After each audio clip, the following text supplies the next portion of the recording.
This conversation is one that I needed to hear about 10 years ago. In 2013, I found myself in yet another career transition as I said goodbye to the world of construction and hello to law and finance. Now, during that transitionary period, I had attempted to establish an interior consulting business, but I really lacked the confidence to do it. And even during that time, I had been presented and worked on some incredible opportunities, yet I just could not seem to get out of my own way. And I love construction. And I think more than construction, I love the psychology of design and how shapes and textures and materials and colors and the flow of our environment both reflects and shapes who we be. And for me, design is an art that allowed me to tap into my logical and spatial awareness while also being able to be deeply creative. And it's always felt like a beautiful partnership of my right and left brain where I could dance between the technical and the fluid. And I also come from a line of men who work with their hands, so in my own way, moving into a design career and taking that path felt like I was carrying on my family legacy. But my time in that industry was incredibly challenging and at times deeply traumatizing. And I touched on this a little bit in an episode I did about forgiving feminism. And now I hold the ability to distinguish what was happening inside of my place of work from the actual tangible work that I was doing. But at that time, I couldn't. And after finding myself in a situation where I was physically barricaded in a windowless boardroom by a man who sat in front of the only exit and berated me for 3 hours, I was done. And when I was finally able to get out of that boardroom, I literally walked down the stairs out the front door and never looked back. And the statements and the threats that were made to me and about my character during that time stuck with me for a very long time and was one of the reasons why when I walked out of that front door, I also walked away from construction. And interestingly enough, it's a personality type that I seem to attract in my working world. And I've now become acutely aware of it. And I've seen the lesson play out 3 more times actually since then. And now I've become hyper aware and almost gun shy when it comes to who I work with. And it's also informing why it's very unlikely that I will ever enter another partnership or employee-employer dynamic. Anything that removes my personal autonomy from the work that I'm doing is a non-negotiable now. And it's why I have this driving passion to create equitable collaboration between soulpreneurs. So after walking out of that front door, I still needed to pay my bills. So out of necessity, I took a part-time job at a law firm to push paper through a photocopier, not knowing at that time that that decision would become a pivotal part of my journey into the truth of who I am. Now, at that time in my life, really thrived on the validation of others. And as a result, I had no idea how to differentiate my learned skills from my natural talents. And I'm highly adaptable and mutable. So one of my natural talents is my ability to seamlessly fit in wherever I land, which when you don't have a strong sense of self, can very swiftly lead you into the depths of your own hell. And for me, hell was burnout. And even when I thought I had recovered from burnout and was ready to re-enter the workforce, not knowing the difference between my skills and talents And therefore, my value caused the same lessons to reappear in a different package. And then I found myself leaving yet another job. So this pattern of crash and chaos in my life was becoming a major problem. And I was also very aware that I was the common denominator of it. So in 2019, I decided to hire a business coach. And that was the moment that everything began to change. Because it was the first time I ever had someone sit with me and help me map out and identify what skills I acquired over time and what talents I naturally possessed. And it was such an eye-opening process for me because it very clearly showed me where I was giving away my power to others and crediting them for the energy and essence that only I could contribute to the relationship. And it was the first time I said out loud that I wanted to work in a healing capacity and saw myself as a valuable connector of people, places, and ideas. Something I didn't feel qualified for on paper, yet possessed almost a lifetime of experience doing. And I often wonder what my life would have looked like if I had met my coach sooner. But then I have to remember that everything is divinely timed. And I'm exactly where I need to be in this moment. Cassie Spencer is a career coach and podcast host. With a background in higher education, Cassie has worked in career and professional development offices on college campuses, in addition to supporting clients through her private career coaching practice. Helping others make their next career move is at the core of the work that Cassie does. Now, while Cassie wasn't my personal coach, I deeply admire the work that she's doing and am fascinated by the patterns she's witnessing across clients, both just entering their careers and with those in their twilight years. She also offers something I desperately needed 10 years ago, which is the guidance and perspective that allows you to take a holistic view of your life to determine what your values and priorities are, and what adjustments need to be made to restore your inner peace. Because, spoiler alert, sometimes your job isn't the problem, it's how you're showing up inside of it. And I know someone needed to hear that today. So before we dive in, if you haven't already, please don't forget to like, share, and subscribe to the Grand Rising Experience wherever you are listening. It truly helps to ensure that these nuggets of wisdom find those who need to hear them. You can also subscribe at NicoleConnor.com to learn more about the portal, where all of the wild unicorns are gathering, and upcoming summits you can attend both virtually and in person. As always, thank you so much for being here. I love you. Let's dive in.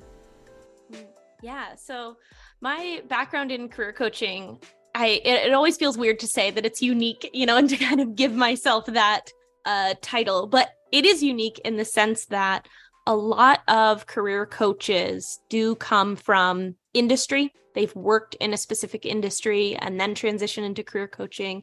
A lot of people come from the HR world or talent acquisition, recruiting, and then transition into career coaching. And I decided I wanted to be a career coach when I was a senior in my undergraduate journey. I was finishing my last year of university and was meeting with a career coach on my college campus and talking about different things like gap year programs and long-term internships. And really in this place, and kind of my entire university experience was being in this place of uncertainty and not knowing what I wanted to do, changing my major, thinking I wanted to do one thing, and then deciding, I don't know if I really want to do that thing. And truly just feeling a lot of that pressure and stress around making a career decision, because that's what it had always been presented as. You make the decision, right? You choose your major, you choose your course of study, you decide what you want to do, and then you go do that. And at that time, I guess that was 13, 15 years ago.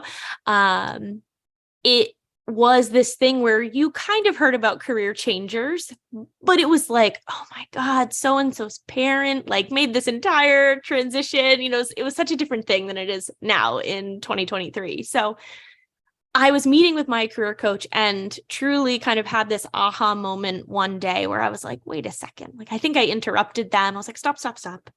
What is your job? And they were kind of like, Cassie, what? Like, yeah, this is a job. And I kind of had that light bulb moment of like, oh, people get paid to help other people with their career. And it was that culmination of realizing that I had always felt strong in writing. I was an English major for a little while. I had transitioned into a communications major. I was already the friend who was editing my friends' resumes and helping them job and internship search and that type of thing. I was doing a lot of career development through different courses and other things. Like, I just kind of had this natural inkling into career development. And so through an experience with a career coach, I realized like, wait, this is a job. And so that kind of changed our entire trajectory. I ended up applying to graduate school to study higher education and student affairs with the pure purpose of going into career coaching and career counseling and that type of thing on a college campus. So throughout that experience, I went to grad school right after undergrad with that sole purpose. I gained experience working in career centers while I was in grad school on college campuses and kind of focused all my research on career development and theories and that type of thing. And then proceeded to work in higher education on college and university campuses, career coaching students and essentially working with the student that I was at one point in time. And that was kind of the plan. Like, my whole plan from that day was I'll continue to work on college and university campuses. I will work my way up in these offices through the ranks, with the hope of one day kind of overseeing or being the director of an office. And I think, like so many people, the pandemic happened and I had an entire kind of shift in terms of what I was prioritizing, what was important to me, what I wanted to be doing, and most importantly, where I wanted to be located. And so the job I had at the time, both prior to the pandemic, but also throughout 2020 and 2021, was in upstate New York. And I loved the office that I was working in, and I loved the people that I was working with, but I was starting to feel burnt out from the work that I was doing. And more than all of that, I was more than 6 hours away from my home state of New Hampshire and my family and all of that. I had gone to grad school in North Carolina, so I'd kind of been like, quote unquote, away from home for 7 years at that point. And I think, again, like many, the pandemic really shifted things where I was like, for the first time in my life, I couldn't go home, especially when things were really heightened. We like couldn't cross the border of New York, and that type of thing. And it really shifted things for me of recognizing that I wanted to have that option. I wanted to be closer. And I also, more than anything, wanted the freedom that, for better or for worse, most college campuses at that point in time, and even still now, don't allow their employees to have. It is, kind of that like 8 to 5, Monday through Friday, sometimes nights and weekends and all this type of stuff. And so throughout that process, and to kind of wrap up this background story, but throughout that process, I decided that I wanted to go out on my own and be an independent coach and see what would happen. I kind of realized I was at a point in my life where it was potentially the last time where I could make that decision without a lot of fear or worries. I don't have kids that I'm responsible for. I don't have a mortgage that I'm responsible for, and these other things. And so it just really felt like the right time to kind of take that leap and to use the freelancing that I had been doing throughout my full-time job as well, and to kind of make that my full-time job. So that's the backstory and kind of how we got to this independent coaching that I'm doing now. I think a lot of people are going to see themselves in what you just articulated, because during the pandemic, we were really forced to evaluate, like you said, our priorities and what was important to us. And I know personally, I also had been away from home for about 6 years at that point, Yeah. and couldn't get home because I couldn't cross borders that were literally occupied by people with guns. Mhm. And that was a real wake up call to go, oh my God, I need to be home. But also that global quarantine that everyone was really pushed into created this fire in a lot of people to really start to explore what it means to be free.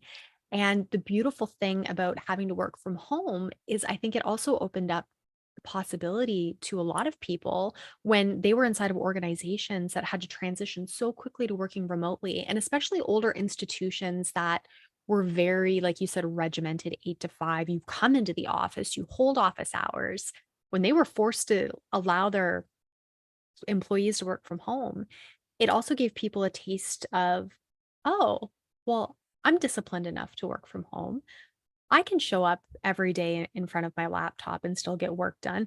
Oh, I only need Zoom to be able to hold meetings with people. And I think it opened and unlocked just the possibility to be able to really start to reevaluate your skill set, what you have to offer, and how you can put that out into the world, which is great for the kind of the what's the word I'm looking for? It's like the multi-passionate, Mm-hmm.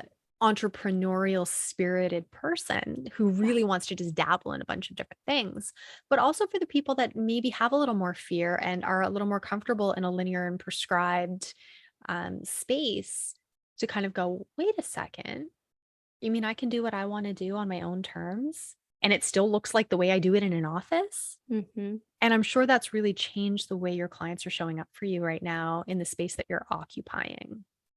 Yeah, and I think, when I reflect back on that time, it's such a, I guess funny isn't the right word, but it's such an interesting process. And I think there have been a lot of studies and articles about this in terms of how people kind of remember that time frame. And I remember it both being so challenging for all the reasons that we've talked about, of like feeling kind of trapped at home. I was living alone in an apartment at the time, so like being forced to really spend a lot of time with myself, but also then going through this process of an institution, an organization making that transition so fast to remote work, and then having to be really creative with it. And especially in the space that I was working at the time, working with college students, there was a big push to kind of keep that engagement and try as best as possible to maintain some sort of sense of belonging and community and connection to the university, and to still have students engage with us and the work that we're doing, and just so many elements to it that, in a sense, it also allowed me to use this creativity that, as I was kind of reaching that burnout point, it compiled with being able to be really creative and to pitch some unique ideas to the team I was working with and my supervisors, and to do some new things, which was wonderful, but then also led me to like, but I want to keep doing these things. Like, these are the things that are energizing me and that are giving me something to like, walk the 10 feet from my bed to my desk and to like get the work done each day. And then with that transition back into the office, we started, a rotation in a couple days a week. And it was like, some of these things are going to go away, and these are the things I don't want to go away. And so kind of itching for that freedom and to be able to decide for myself on any given day, like not just what my schedule is, but also where do I want to be putting my time, energy, and effort into, and what are the things that are energizing me and that I'm excited to work on and that allow me to connect with clients and audiences and other things in interesting and unique ways. And I think that was another big push then to really making the decision of like, okay, let's go out on our own and see what I can do with this. Yeah. So, what was it that was really lighting you up during that time that you were worried wouldn't survive the reintegration back into an institutional setting? Mm. A couple of the biggest things during that time. I mean, one, the flexibility was wonderful in that we were working 100% remotely, doing all of our appointments with students and that type of stuff via Zoom. And I knew that would stay a little bit, but not the same. Some of the big projects I had pitched to my team that we start using, and even by start using, we were like behind the curve on this, but to start using social media in a totally different way, that like our office needed to be using things like Instagram lives and TikTok and LinkedIn in different ways to engage with students and to both provide the information and the resources that we wanted them to have, but in these short form ways, in these interesting and engaging ways.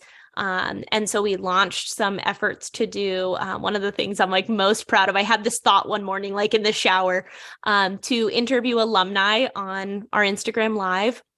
But we called it All In, and it stood for Alumni Live Lunch Interviews, which was the title that I was like, this is genius. But essentially a process of putting alumni in front of current students and allowing them to talk about their experiences, and to do that on a platform that I think Instagram Lives are still kind of ebbing and flowing now in 2023. But 2 years ago, throughout 2020, it was a nice medium to be connecting with people, and something that students could, regardless of where they were, pop up on their phone, and they could watch for 5 minutes, they could watch for 20 minutes, they could watch it later. So also looking at ways for us to really repurpose our content as a team, not just doing these like one-off emails that students aren't reading, but figuring out ways to kind of repurpose all of this was really fun and really different from the work that I was doing kind of in my like traditional list of tasks. And what I'm hearing when you say that, which I love, is through that engagement, you're also starting to teach the student how to interact in the business world. So by getting them on LinkedIn and getting them comfortable and getting them engaged in the content, you're not necessarily just talking at them, you're speaking with them. And something I'm incredibly passionate about is what I like to call like the resurrection of elderhood. So really bringing about like this symbiotic relationship of student and teacher, which is that you're always learning, and then eventually you're in a position to teach. And you're also, by creating that teacher and creating the student knows when to seek out the wisdom. And when you do that, especially when you're working with students, you are teaching them to show up in the world so differently. It's a little more dynamic instead of sitting back and waiting and going, well, here's my resume. Oh, they never called me back. It's a very different experience. And you're bringing, like you said, the alumni, which would be the elders, into the fold and teaching them how to, instead of just giving their dollars to the university through alumni donation, to actually become actively involved in the next generation of students, which is incredibly important. Yeah. And I feel like along those lines too, it just created this space where alumni of all ages, all industries, all everything had a space. And then therefore students had the opportunity to connect with alumni of all kinds. It wasn't, a lot of schools and universities, this isn't unique to where I worked. Like if you're in the business program, you have access to a lot of alumni who come into the business class that you're in because that's your major to talk to you about that. And if you're in the whatever class, you have an alum who comes into that one class. And so while that's wonderful, it is something that is only open to a specific population, or if you happen to be in that one class. And by putting it online in this way, it meant that it didn't matter what your major was. It didn't matter what you were studying. If you clicked into that video or that live or whatever it was, you suddenly had access to that information. And I think it also then provided an opportunity where we had a lot of really recent and young alum also participate. And so it also created an opportunity where, I think a lot of people graduate and they're like, I don't have money to give to the school. And also I don't want to, which I totally understand and respect.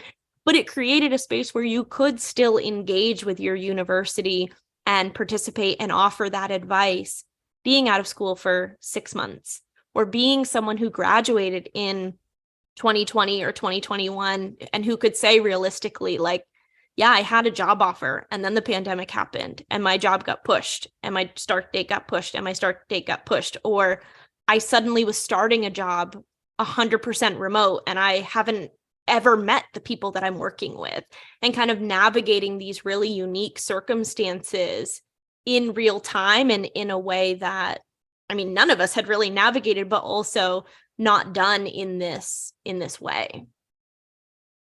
Oh, absolutely. And it would have been interesting too, just to see the resilience, because you probably also encountered alumni that maybe said, this is what I graduated with, but this is where I'm at now. This is the direction that it's taken me in. And it's not necessarily where I thought I would be, but it's pretty friggin' cool.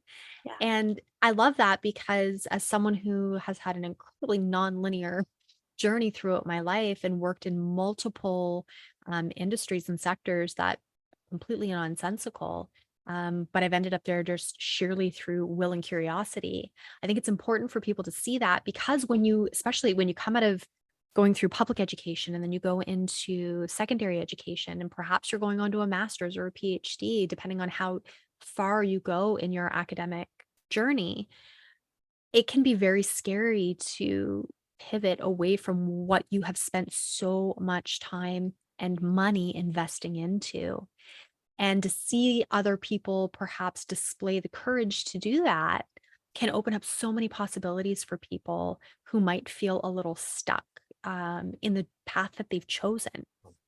Yeah, I feel like I say this over and over again, and until there's another platform that provides us with the same or better information, I'll probably continue to say it. But LinkedIn alone is just such a wealth of information of being able to see other people's career paths and being able to see how they've made either shifts that you're thinking about, shifts that you never even thought about, being able to create connections between jobs and opportunities and passion projects and this type of thing, just like you're saying, of kind of having that curiosity and that interest, that willingness to learn, that willingness to try, just creates so much opportunity. And the fact that we can see that now on LinkedIn, the fact that people are talking about that more through podcasts and different platforms and that type of thing, I think is just so incredible, and providing that information to other people who are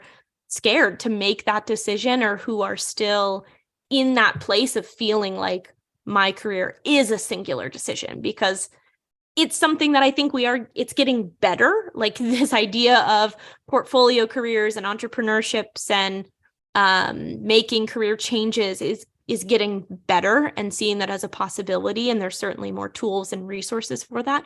But it is still an incredible point of fear for all people that I work with, whether they're a college student or whether they are, 55 and kind of thinking about what is this next thing I want to do before retirement. There is still a lot of fear around making those decisions. And similar to what you said, like this thought process of like, did I waste my time doing something else?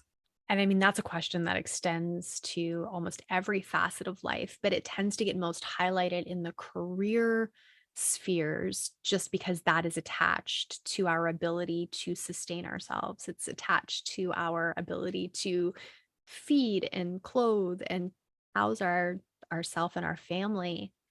So the weight of those decisions feels so much larger. And it's easy to say to someone, well, just leap and the net will appear. But come on, like we can't just do that.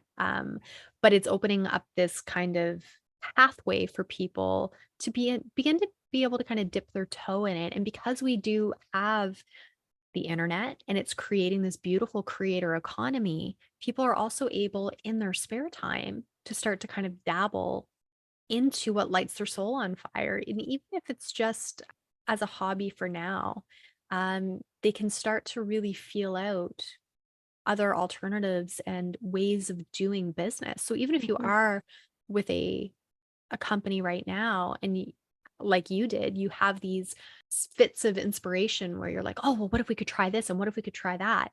If you're meeting a lot of resistance, it doesn't mean your idea is bad. It just means it might not be a good fit for where you're at. And I think that the fear that happens inside of these very prescribed environments sometimes can extinguish the inspiration and the imagination of the people who work there. And I think you've demonstrated so beautifully the power of getting to really know who you are and knowing your non-negotiables so that you can go, no, you know what? That really lights my soul on fire. And I don't have to grind away and do all of the things that I perhaps need to fix or improve on, because that tends to happen in the career sphere when, especially if you're doing your quarterly or annual reviews, it's you get the list of things you need to work on. Well, Right. maybe sometimes you can just work to your strengths. You can choose a path, not saying that everything has to be easy, but you can make choices that keep you inside of your joy for longer periods of your day. Yeah. Well, and I think there's so much power, like up and quitting the job is not right for a lot of people. But just like you're saying, there's so much power in just recognizing like what does light you up? What are the things you're doing that are giving you energy and that you're excited to work on? And I even remember sitting at my desk, this may even have been like in 2019 or at some point, I don't know, and writing on a sticky note the things that I was really excited to be working on. And then also writing down like, what are the tasks that I dread doing that I'm just like not excited about getting done or that I'm continuing to push on the to-do list for whatever reason? And even just recognizing that was helpful in being able to articulate to myself and to others of like, these are the things that I'm really excited to work on. That then led to conversations with a supervisor about like, I will still do these things. I understand that that's part of my job, but the additional projects and tasks and committees and other things that I'm saying yes to or no to, I'm going to base on these things. And so really using those non-negotiables or those things that are lighting you up as a decision-making factor, I think can be really helpful. And then also looking for things through other outlets of like, what else do I want or need to be doing outside of work that is going to add to that overall fulfillment, happiness, joy, etc. Because there are some things that do just need to be a hobby. We can't, I always give the example, like I love going to concerts. I love live music. I always say, if I'm at a concert, I'm like, gosh, I would like love to be a tour manager. The reality is I do not want to be a tour manager. Like I think I'm pretty organized. I think I could do it, but the idea of like that inconsistency, living on the road, like out of a duffel bag, like probably not for me at the end of the day. But so that's not going to be my job. But there are other ways that I can still incorporate that love and the true like joy that I feel when I'm in that environment into my life in other ways, right? And it's as simple as knowing like what are the music venues in my area, or what are other ways for me to be involved with this? What are other goals I can set outside of my work life that allow me to participate in this thing that I enjoy at a level that kind of creates that harmony among everything? And so, things like that, or also recognizing then what are other ways that maybe it is through volunteer work or a side project or a side hustle that you can bring some of these other things in. Part of the reason that I even like grew to the point where I'm at with my business is that I felt in my job, in my full-time job, like I just had so much information in my brain, and I felt that I was repeating the same types of sentences and information and phrases to students day in and day out. There was a point in time where I would meet with like 20 students a day and have the same types of conversations. And through that, it wasn't that I didn't like those conversations. It was just like, I have so much information in my brain and I need to put it somewhere else. Like I have all of these ideas and I have all of this inspiration, and there's not really a space in my 9 to 5 for it. And so I started an Instagram. And I started a career coaching Instagram that truly at the beginning, I was still freelancing, but the purpose of that account was not to bring in clients. It was just, I have so much information to share. And I like social media. I like being creative in this way. I like writing, right? It brought all these things together in a way that now it has evolved into, of course, helping me with my business and all that type of stuff. But I think that is another example, a Instagram account or whatever isn't the right answer for everyone, but thinking about, what are these things that are kind of pulling you in another direction, and then finding an outlet for that to kind of supplement, whether it's a hobby or a passion project or a side hustle or, whatever it may be. I love that for a few reasons. One, you really illustrated that the problem I think that a lot of people are going to be running into is like, Cassie, do you know how many hours I work a day? Because a lot of people put in more than just 8 hours. I was one of those people working 14 to 16 hours a day. Yeah. I had nothing left. And Mhm. the problem with that is all of these ideas I had and all of this inspiration that I had, I was trying to funnel it into this space that I was spending 14 to 16 hours a day in, and no one wanted to hear it. So you feel like you're banging up against a brick wall, and it does accelerate burnout because a huge part of burnout is like that flame of inspiration being extinguished. However, when I started figuring out how to redirect that attention into other avenues of my life, my hours started to shrink. Then they Mhm. shrunk considerably once I quit my job. And I put in when I decided to resign, I absolutely only put in my 8 hours a day at that point.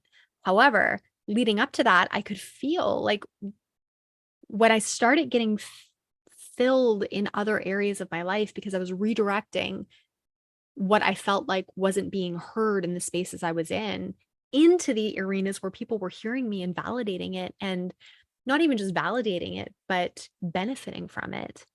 You naturally will start to pull your energy and redirect it into those other spaces, and your workday will start to shrink. You will Mhm. start to set boundaries around that because you are going to want to protect and nurture what you're building and what's lighting you up. And I think that's really important because there are a lot of people, whether they're working one job, two jobs, three jobs, they don't have time. But time is what you make it, because ultimately only you can really control your schedule. So part of this journey of figuring out what lights you up, it also allows you to start to naturally build these boundaries around your time, which is your most valuable asset. Yeah. And we're seeing that more, I think, with the younger generations, and it's causing a lot of friction with the older generations because they're like, they don't understand. They're lazy. They don't want to show up for work, or they won't put in the dues that I paid. Like they're not willing to put in the amount of hours and time that I did to get where I'm at. And it's Mhm. because the priorities are so different. And I've heard many people say, like, the millennials and the Gen Zs are here to teach us boundaries. And Mhm. I think that's really an interesting kind of topic when, especially when we're looking at the workplace, because it seems like there is a lot of butting of heads right now when it comes to priorities and how the different generations are showing up in the workspace. Yeah. And I think that the word priorities is the key for me here. And I feel like I am a millennial. I'm 31.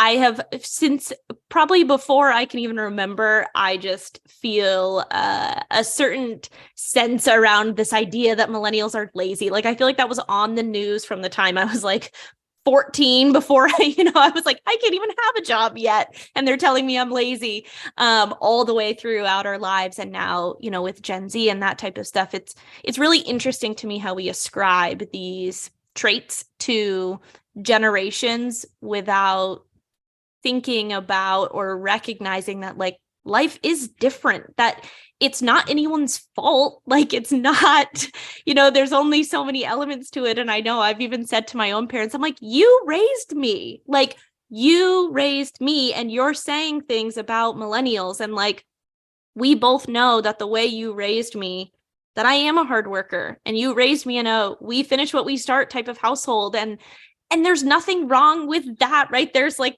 good and bad to everything and balance, and like, it just gets messy. But ascribing this stance of like millennials are lazy, or like Gen Z doesn't want to go to work, and like they're ruining the workplace and all this type of stuff. It's like the world is just different.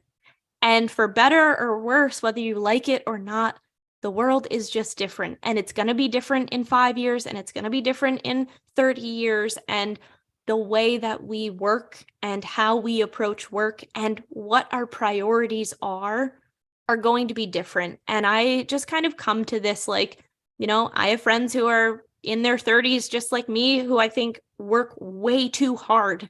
And there are people I'm like, you could probably work a little bit harder. Like, yeah, to each their own, though, that type of thing. But it really does just come down to priorities. And I think that if we can all kind of recognize that, some of this tension that we're seeing in workplaces and in businesses and that type of thing can be just like level set a little bit. And that there will always be expectations. And I think that is on leaders and supervisors and CEOs and business owners and, whoever you are, of like, set those expectations. But that has to be a conversation. And then it can be a conversation that people agree upon. And that's a lot of the conversations that I have with people that I'm working with, again, all ages and ranges and industries, of like, if there are certain things you want and need out of a job or a company, you have to know what that is, right? It has to be part of your non-negotiables if it is a non-negotiable.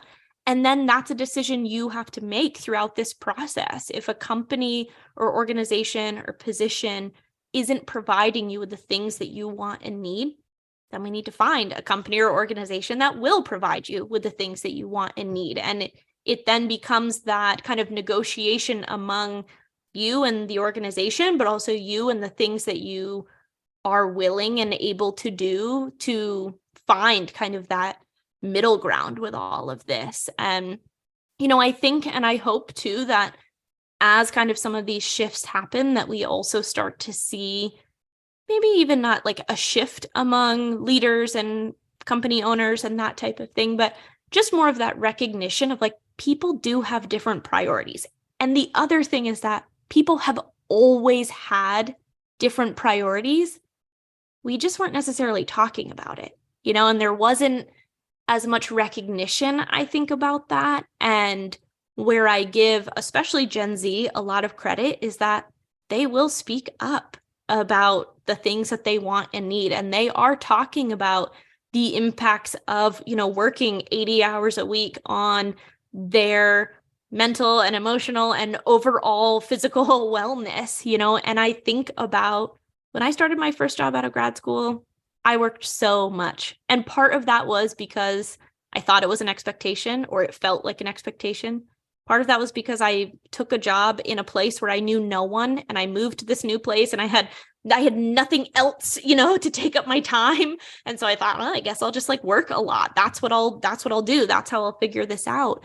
And, other things, it's like, again, it's no one's fault, but I was in an environment and in an office where people didn't really take lunch breaks. So I thought I shouldn't take a lunch break, and it's these things that then kind of compile. And now I'm in a place where I work for myself. Yeah, you better believe I take a lunch break every day. And if I ever go back into that corporate environment, if I'm ever working a quote unquote traditional 9 to 5, it's like, that will be a non-negotiable for me. I am a better worker. I'm a better version of myself because I take a lunch break every day. So, I think some of these things we're hopefully going to find a little bit more of a balance of like, great, Cassie, if you need a lunch break, you take that.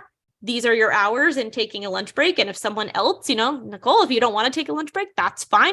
You don't have to, right? We can have like even these little doses of flexibility that just accommodate people's priorities and preferences. It's really important. And I've been having this conversation a lot lately because I'm, I guess, an elder millennial. So I'm 39, so I'm on the higher end of it. So a lot of my mentors in the corporate world were Gen X or boomers, baby boomers. So very old school mentality, definitely had to pay their dues, worked incredibly hard to climb the corporate ladder. And I was mainly in the legal and finance spheres. So very risk averse groups and very dedicated and hardworking people. And what I'm finding interesting in this conversation around culture inside of businesses, because we're seeing a lot of money and dollars and time getting invested into culture, but not necessarily in the right spaces. And what is really interesting, especially in what you're doing and the way you're coaching people, is that you're teaching them their value and their worth. And you're also letting them know, like, it's okay to go somewhere else. Like, it is okay. It is okay to have 3, 4, 5 jobs in your life. Like, it doesn't mean that you're failing, and it doesn't mean that you're not good at what you do. It just means that you know your worth and you're willing to move. And that is going to be a big part of shifting culture. So we can go into these corporations and we can speak to leadership and we can train their management and we can train the C-suite all we want. But if the actual pool of employees is not also rising to the occasion and learning their value and their worth, nothing is actually fundamentally going to change, because there's always going to be this middle layer in middle management that is going to kind of hold the fort where it's at. And I think it's really important. And the fact that like self-development and health and wellness and spiritual wellness is becoming trendy, if not almost mainstream, it really is opening up this conversation for people to go, wait a second, that's toxic as hell. I'm not doing that anymore. Like, you can't do this to me. And it is creating these arguments because it's starting to aggravate the demons inside of people who don't want to look at those shadowy parts of themselves and why they have repressed and suppressed who they truly are in order to maintain a status quo and an illusion of success around them when perhaps they're absolutely dying inside, which is why burnout's so high right now. So I have so much like admiration and respect for what you're doing because you're also attracting clients that are right through the spectrum. So you're getting people who are fresh out of school, but then you're also getting people who have been on a career path for maybe 10, 20 years going, whoa, I don't want to do this anymore. Or I just lost my job and now I have to pivot. So what kind of commonalities are you finding between like the people that are just coming out of school and starting their career versus the people that are closer to the end and having to make big changes? Yeah, this aspect of my own independent coaching has been such a fun and unexpected aspect of it. You know, if a year and a half ago anyone had asked me like, who's your ideal client? Like I would have said someone who's, 25 to 35, doing these things, that type of thing. And it just so happened that I started working with a lot of clients who were in their 50s, 60s, kind of at that like ending point of their career. And it's been so interesting to see the commonalities between my work with college students who are kind of at that starting point of the career and the conversations that we have around exploring their interests, identifying their transferable skills, getting really clear on their non-negotiables, researching companies and networking and making that transition out of college and into the working world. And it's kind of the same conversation with people who are in their 50s and 60s and having this similar reckoning of either I don't want to keep doing what I've been doing, I don't want to stick with the status quo, or having that kind of pull or nudge of like, I've always thought about blank, and kind of getting to that, similar point of burnout or just wanting to kind of have that fulfillment in a different way. And so it was a funny thing where, some of the first clients that I had that were more so at that, like, I don't even necessarily want to call it career exploration, but that career exploration phase in their 50s or 60s, it was a little intimidating of like, I know I have the skills to help you, but to have this conversation as, a 28, a 29, a 30-year-old having this conversation with someone who, is at that point in their career, took a little bit of a mindset shift for me, but really recognizing the similarities in these conversations and the similarities in people either reprioritizing or learning what to prioritize for the first time has been so fascinating. And so I think those are certainly some of the biggest similarities is just the types of conversations that we're having, but also recognizing that fear again. And it's one of the places where I see it most common is that fear in having wasted time. I work with students who are in their early 20s who are like, feel like, did I just waste 4 years getting this degree that I don't even want to go to med school now, but like that's what I've spent the last 4 years working on. In the same vein, I'm having conversations with people who've been in their career for 20 years and sometimes at the same company for 20 years going like, did I just waste all this time? Can I really make a shift now? And so it is a lot of those conversations and confidence building around like nothing we ever do is a waste of time. And I think that is something that I've always believed, but has become even more important in the work that I'm doing and in the conversations that I'm having, that every single thing we do, whether it's a job, a class, a degree, volunteer work, a hobby, even like none of these things are wasting our time, especially when we're then making the next decision. I never like to think about these career decisions as like the decision. It's the next decision, and there can always be a next decision. And so also kind of coaching from that point in time of like, you don't have to throw your entire 20-year career or your 4-year degree in the trash and never think about it again. But what is the next decision based on what's important to you right now? And in 5 years, if something else is important to you, then we can make that next decision. But really coaching from that place, and then also coaching from a place of just an openness to opportunities and a recognition that it doesn't have to be one thing right now, right? And that exploring can just be exploring. Like, we can explore for the sake of exploring. And I'll just give a quick example. I was working with a client, I think she was around 55 or so, had an incredibly successful, based on all traditional definitions of the word success, an incredibly successful career in the insurance and mortgage industry, didn't have a bachelor's degree or went back and got one later. I don't exactly remember, but worked at a company, worked her way up. She was in an incredibly high, executive role, and was kind of at that point where she was like, I want to do one more thing before I retire. And I want it to be like a little bit more fun, less stress. The money's not really important to me anymore, and that type of thing. And going through that process and really evaluating like, what is actually a priority for you right now? What actually is important to you right now? Some of those things that she initially said changed. And she decided to stay in her role for another 2 years before, and decided like, okay, I said the money's not important to me, but now that I'm looking, like actually thinking about this and exploring this option, I do think the money is going to be important to me for another year or two. And I do want to take another year or two in this role where I'm at to truly explore my options in a slower fashion, to set in place some other things, especially from a financial perspective, so that she then could make the decision. So I think that's the other interesting thing, is that a lot of people go into this, both young, recent college grads and, people who are towards the end of their career, sometimes kind of go into it of like, okay, I've decided to explore, or I've decided to job search, and I have to do all those things right now.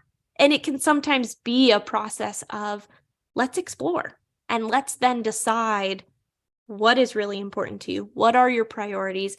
And circling back to the other things we've talked about, what are the other ways that we can then incorporate these other things into your life? Like, maybe it doesn't mean that you're quitting that full-time, insurance role that you have right now at 6 figures and this type of thing, but maybe it means you're going to stop saying yes to some of these other things that you don't want to be doing, if you don't want to travel anymore or something like that. Or maybe you're going to then incorporate some sort of boundary because you have a volunteer thing that you go to once a week, and that's now part of your job.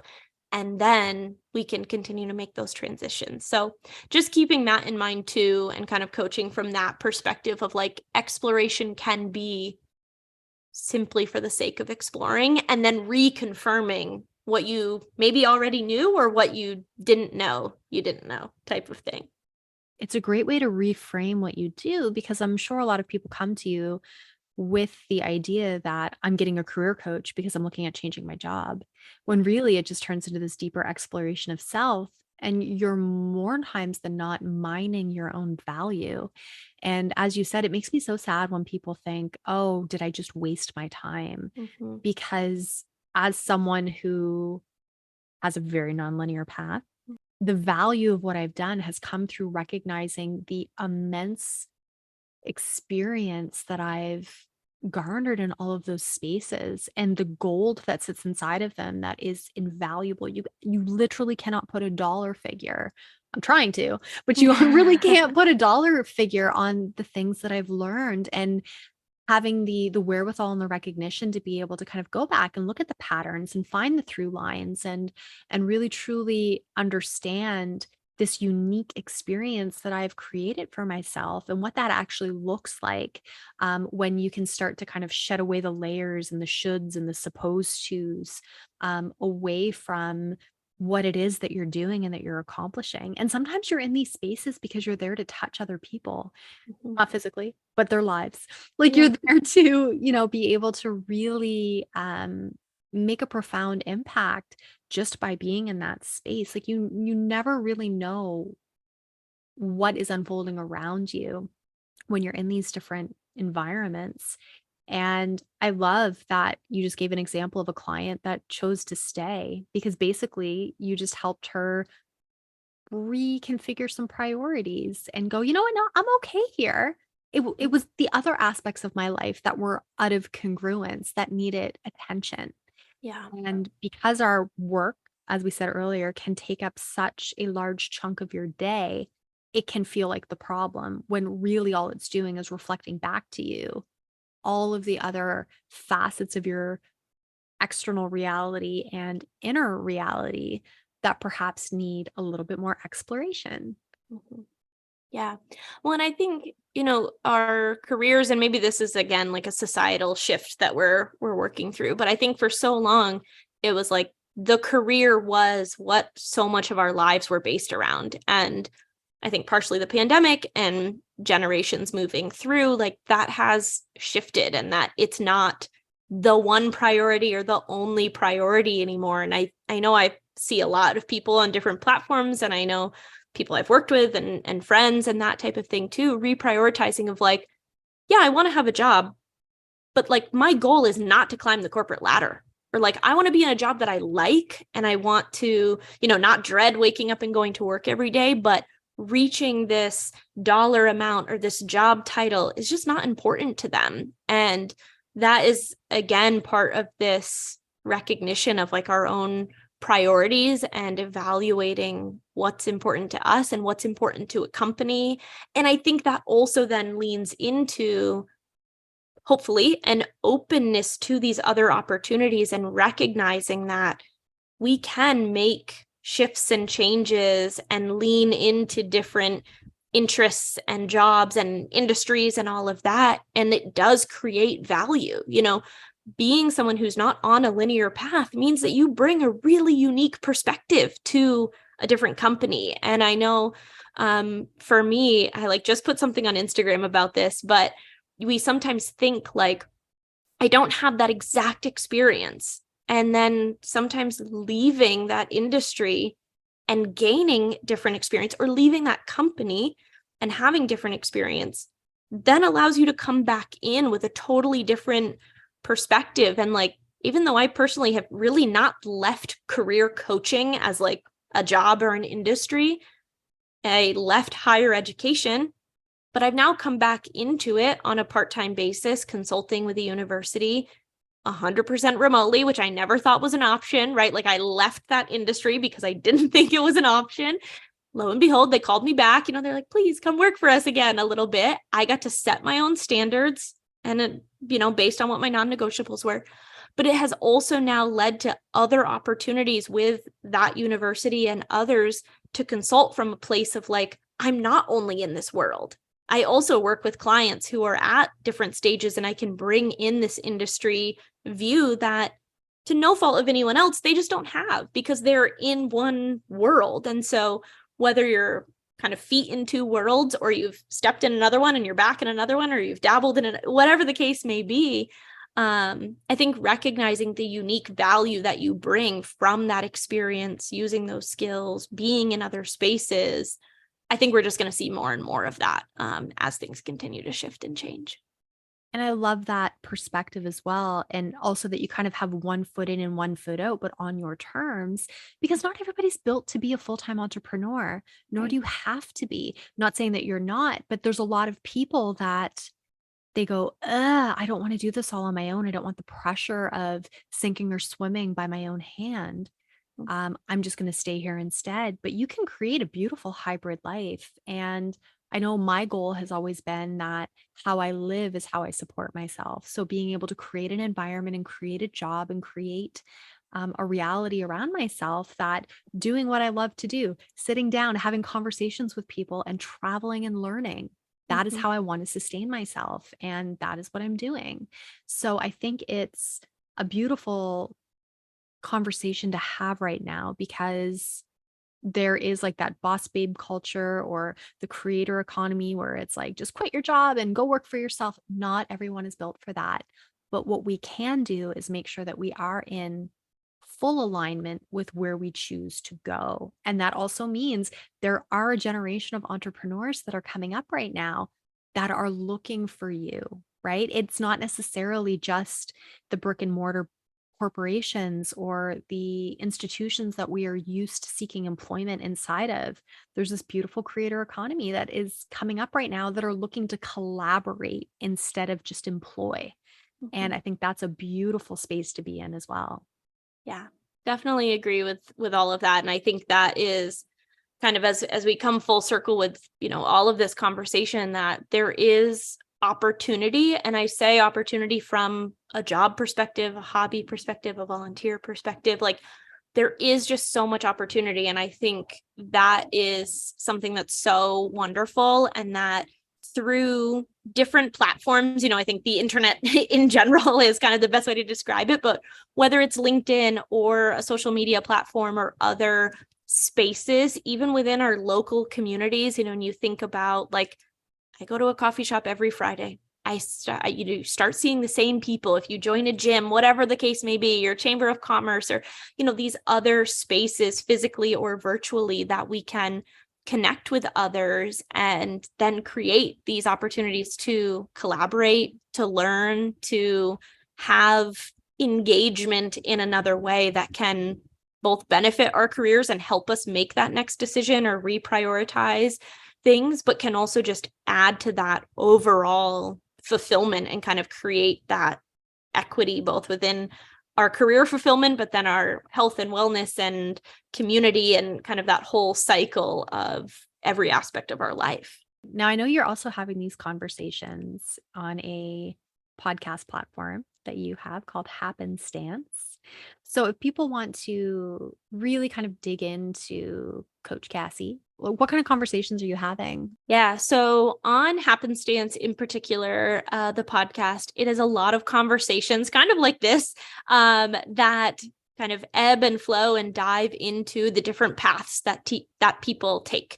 It does have a career lens to it, and a lot of the conversations do look at people's career paths, but it also looks at the other aspects, just like we've talked today, about people's passion projects, about people's side hustles, about other things that people have done to kind of create opportunity, and really looking at those happenstance moments, the times when the things that we plan for and that we work really hard for, but also the things that we didn't plan for or didn't expect, kind of come together to create opportunity, to create the next decision and all of that. And so I just recorded yesterday. I'm actually so excited about this episode. I found a coffee shop just outside of Toronto called Happenstance. And I messaged them and I was like, hey, we have the same name. Like, I know nothing about you, but would you like to hop on a podcast episode? And luckily one of the owners was like, this sounds great. And we got on. And I think that episode is just such a wonderful example of the conversations that I'm having on that podcast, because pure happenstance that I just searched my own name on a platform or my own whatever podcast name to see who else had this name or something similar. I found a coffee shop. I'm a huge coffee drinker. They said yes. And through that conversation, I learned so much more about this person and the fact that they have a neuroscience background. They never intended to buy this coffee shop. That was not part of their career plan. It just went up for sale in their town. And they thought, should we buy that? Like, we love that place and we don't want to see it become a corporation, or a Starbucks or something like that. And so that is just one example of the conversations that I've had with people. Another example I always like to give, I did this episode for Valentine's Day, but I had learned about a girl who won a contest to be on a podcast. And through that contest, like, she was on this person's podcast and they kind of joked about starting a bachelorette style, like mini series for her to like get a boyfriend. And the spoiler of that is one of the 5 guys that she was set up on a date with, she's now married to. And right. So this just like crazy moment of like what was originally a joke on this podcast became then a mini series that happened. She went on 5 dates. She really liked one of the guys. Like they're married now, which is crazy and has very little to do with their career, except that they do have a decent platform now because of how popular this original podcast that she was on is. And so it's just these moments that like no one ever planned for that. No one ever expected it to happen. But these things in our lives do happen from a career perspective, from a hobby perspective, from any other perspective that can lead to the next thing and the next thing. And so those are a couple of the conversations having on there. On my Instagram, Career Coach Cassie, way more career related, although I do talk about happenstance in the podcast a lot. But those conversations are definitely a lot more related to practical career coaching tips, things for people to be thinking about. I just shared something the other day. I had a friend text me at like 7 a.m. I want a new job. And I was like, that's great. But I went through some of the different mediums on social media to talk about like recognizing that you want a new job is a great first step, but other things have to happen and kind of walking people through that. So I aim to provide advice and resources and practical tips on there for anyone to access. And then of course, my own private coaching or independent coaching is so tailored to you, where you're at, what you need, and all of that. I love it. I love that you're so multifaceted and multidimensional, and you clearly have a gift for gab, which is beautiful because I do believe that we learn through story first, and being able to have like a heart-to-heart connection with someone through their lived experience. There's an authenticity that comes through in story that we really can't get anywhere else. And I think that you're demonstrating that beautifully on your podcast.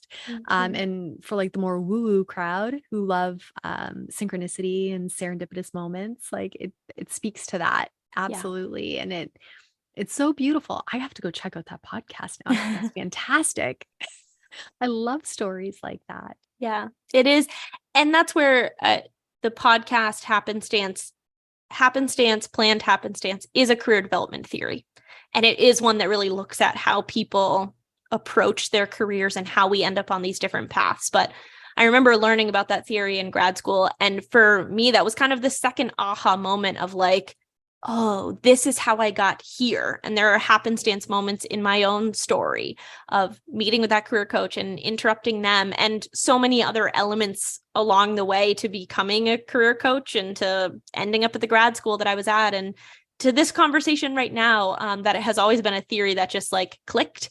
But in addition to that, I love the secondary aspect that it can be applied to every other aspect of our life. And it can be applied to the person that holds the door at the coffee shop for you and that kind of happenstance moment. And it can be applied to, what happens when you're traveling and you like have the most wonderful experience that you never expected and all these other things. I just find it to be a really nice lens to kind of approach career, but also life from.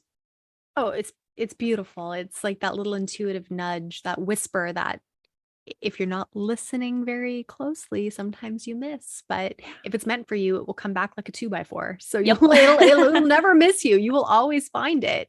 Yep. Just might take a little while.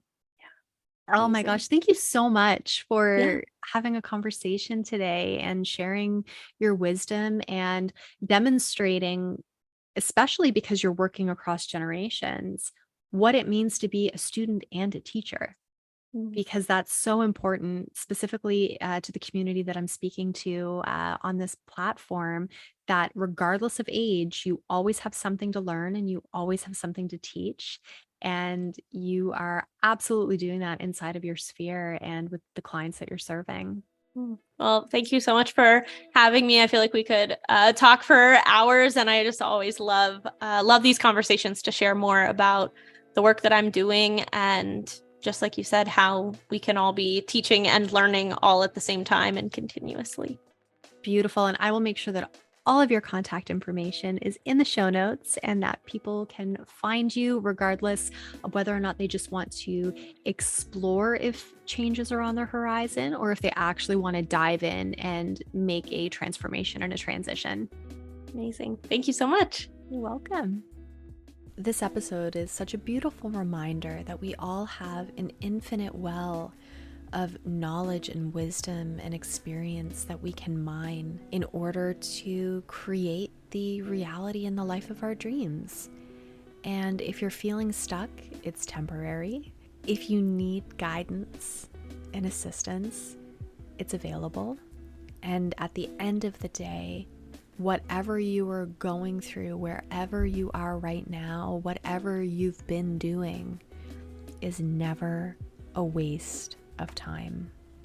If you want to reach Cassie, you can find her on Instagram at Career Coach Cassie, LinkedIn Cassie Spencer 1, careercoachcassie.com, or you can check her out on her podcast Happenstance. And all of that information is in the show notes below. And if you haven't already, please don't forget to like, share, and subscribe to the Grand Rising Experience wherever you're listening. Until next time, thank you for being here. I love you.